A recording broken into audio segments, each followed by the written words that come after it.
Hi guys, how are you today? Hope you are doing well and staying safe.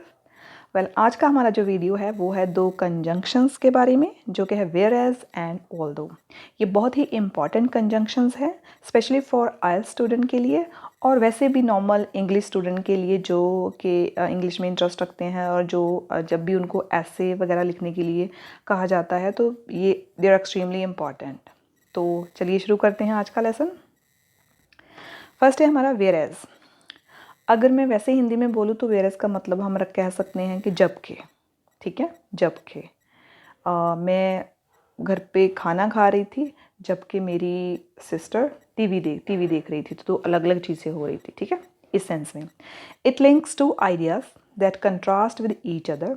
It is a conjunction. It is used to highlight two different things और facts. तो ये दो idea को link करता है जो एक दूसरे के से अलग अलग होते हैं, कंट्रास्ट, विपरीत होते हैं। एक कंजंक्शन है एक, ठीक है, इसको यूज़ किया जाता है दो अलग अलग चीज़ें या फैक्ट्स को हाईलाइट करने के लिए।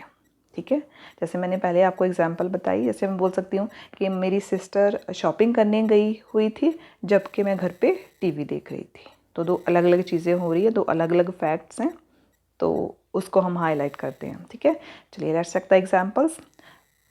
Where as we had to go at work on Sunday, they enjoyed themselves at home. जबकि हमें संडे को काम पे जाना पड़ा, उन्होंने घर पे अपने आप में इंजॉय किया। ठीक है, दो अलग अलग स्टेटमेंट हो गई ना, कि संडे को हम काम पे गए और उन्होंने घर पे इंजॉय किया। तो इस पे क्या है, एक सबॉर्डिनेट क्लॉज हो गई और एक क्या है, मेन क्लॉज हो गई। He makes decisions wisely whereas I take risk. अब इसमें भी दो स्टेटमेंट हैं कि वो बहुत सोच समझ के डिसीजंस लेता है, फैसले लेता है, जबकि मैं रिस्क लेता हूँ। तो दो अलग अलग कंट्रास्ट कर रही हैं स्टेटमेंट। ठीक है, Sam played ludo whereas I went for outing. Sam ने लूडो प्ले की जबकि मैं आउटिंग के लिए चला गया। Whereas he is a very kind person, his brother is selfish. जबकि वो बहुत ही दयालु पर्सन है, दयालु इंसान है, उसका ब्रदर सेल्फिश है, स्वार्थी है। ठीक है, तो उम्मीद करती हूँ आपको ये समझ आ रहा होगा। ठीक है, दो कंट्रास्ट स्टेटमेंट, अलग अलग स्टेटमेंट को लिंक करने के लिए वेयर एज का यूज़ किया जाता है। चलिए शुरू करते हैं। Although is used to introduce a subordinate clause which contains a statement which contrasts with the statement in the main clause. तो although को यूज़ किया जाता है subordinate clause को इंट्रोड्यूस करने के लिए। देखिए, अगर आपको subordinate clause का नहीं पता है, subordinate clause क्या होती है, जब सेंटेंस में दो क्लॉजेज होती हैं, दो से ज़्यादा होती हैं, दो क्लॉज में क्या होता है, एक मेन क्लॉज होती है और दूसरी क्या, जो उस पर डिपेंडेड होती है। ठीक है, तो जैसे for example I was taking shower, ये हो गई मेन क्लॉज, और व्हेन फोन रिंग, जब फ़ोन बजा मैं शावर ले रही थी। ठीक है, तो ये दो अलग अलग क्लॉजेज हो गई। सबॉर्डिनेट जो डिपेंडेड होती है, जो अपने आप में उसका खुद का कुछ मतलब नहीं निकलता, वो सबॉर्डिनेट क्लॉज होती है। तो इसमें क्या है, ऑल्दो को यूज़ किया जाता है इंट्रोड्यूस करने के लिए, एक डिपेंडेड क्लॉज को इंट्रोड्यूस करने के लिए, जो जिसमें क्या होता है, एक स्टेटमेंट होती है जो कंट्रास्ट करती है मेन क्लॉज से। सो इसका मतलब मेन क्लॉज में कुछ और होएगा और जो ऑल्दो के बाद वाला सेंटेंस आएगा वो उसको कंट्रास्ट करेगा। You use although to introduce a subordinate clause.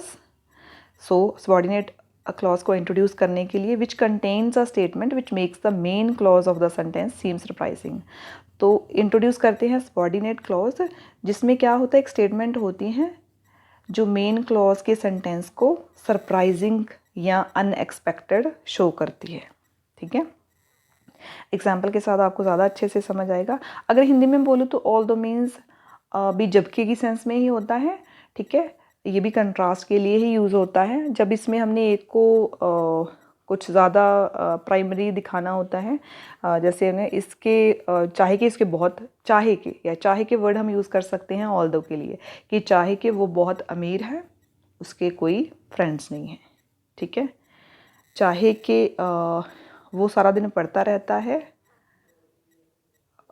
But उसकी पोजीशन नहीं आती, तो वो उस बट नहीं लिखना है बीच में, बट उसकी जो सेंस ऐसे निकलती है। ठीक है, तो हम एग्जाम्पल चेक करते हैं, ज़्यादा क्लियर आइडिया होगा।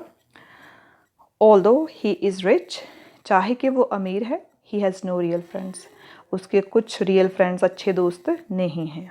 तो दो एक क्या है, although he is rich he has no real friends, तो एक दूसरे को एक तरीके से कंप्लीट करते हैं ये सेंटेंस। ठीक है, ऑल्दो ही इज़ रिच अगर हम बोलें अपने आप में ये सेंटेंस नहीं बन सकता, ये डिपेंडेंट है। ठीक है, सबॉर्डिनेट क्लोज है। He has no real friend, अगर हम अकेला he has no real friends बोले तो इसकी सेंस निकल सकती है। ठीक है, ऑल्दो ही इज़ रिच, तो सरप्राइजिंगली क्या है कि उसका कुछ भी फ्रेंड्स नहीं है। Although it has many benefits, it's dark side can not be overlooked, चाहे कि इसके बहुत सारे बेनिफिट्स हैं, इसकी डार्क साइड जो इसके नेगेटिव पॉइंट्स हैं उनको इग्नोर नहीं किया जा सकता। ओवरलुक्ड मतलब नज़रअंदाज करना, उनको नज़रअंदाज नहीं किया जा सकता। Although the shooting has stopped for now, चाहे कि जो गोलीबारी हो रही थी अभी के लिए रुक गई है।